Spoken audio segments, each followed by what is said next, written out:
Hello, it's December 1st and it is day 1 on our Advent calendar.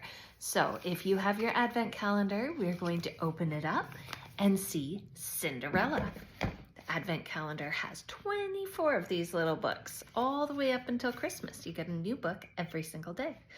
Cinderella. Most stepmothers are lovely, but dear, oh dear, Cinderella certainly wasn't. From morning till night, Cinderella cooked and cleaned, and she even had to look after her horrible stepsisters. Every day, her stepmother would screech, "Hurry up, you wretched girl! I want my lunch, and I want it now!" At night, Cinderella had to sleep on the floor by the fire amongst the cinders and ashes. Then one morning, an invitation arrived. His Royal Highness Prince Charming invites the ladies of the house to his royal ball. Of course Cinderella can't go, sneered her stepmother. She's just a servant. On the night of the ball, Cinderella sobbed in the kitchen. "I want to go to the ball too," she wept. "And so you shall," said a musical voice. "Don't be afraid. I'm your fairy godmother." "Really, truly?" gasped Cinderella. "You have my fairy promise," said her godmother. "But first, I need a pumpkin."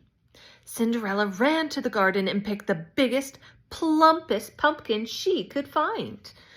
The fairy tapped it with her wand. The pumpkin rose up, growing bigger and rounder. Then bang! A golden coach to whisk you to the ball, smiled the fairy godmother. Spell followed magical spell. 6 white mice became 6 proud horses, tossing their silky manes.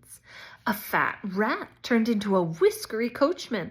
6 lizards were transformed into footmen, dressed in glittering green. Last of all came a golden ball gown and a pair of sparkling glass slippers. "Thank you," Cinderella cried. "Just remember," said her godmother, "you must leave before the clock strikes midnight, for then my magic will start to fade." At the palace, Cinderella swept into a splendid ballroom. "Will you dance with me?" asked the prince. As they twirled and spun, a whisper followed them around the room. "Who is that beautiful girl?" "Is she a princess?" asked Cinderella's stepsisters. "I'm sure the prince would much rather dance with us." "I could dance forever," thought Cinderella, but all too soon the clock struck midnight.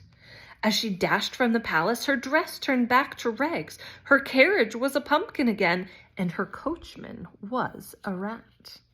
The prince raced after her. All that was left was a glass slipper sparkling on the steps. Cinderella ran home beneath the starry sky. She kept her adventure a secret, and that night she slept with a smile on her lips.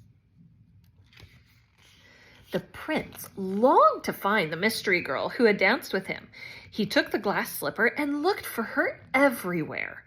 At last he came to Cinderella's house. "It will fit me," screeched her stepsisters. They squeezed and squashed and squirmed and screamed. No matter what they did, they couldn't get that shoe to fit. "May I try it on?" said Cinderella quietly. "No," snapped her stepmother. But it was too late. Cinderella had put on the shoe, and it was a perfect fit. The room sparkled with stars, and Cinderella's ragged clothes turned to gold. She was dressed in her ball gown once more, and her stepmother looked on horrified. "At last," cried the prince, "I have found you." 1 year later, they married, and everyone came to the wedding. Cinderella had such a kind heart, she forgave her family, and she and her prince lived happily ever after. Isn't that a wonderful story? Guess what? Subscribe, and then you'll be able to see what happens on Advent Day 2.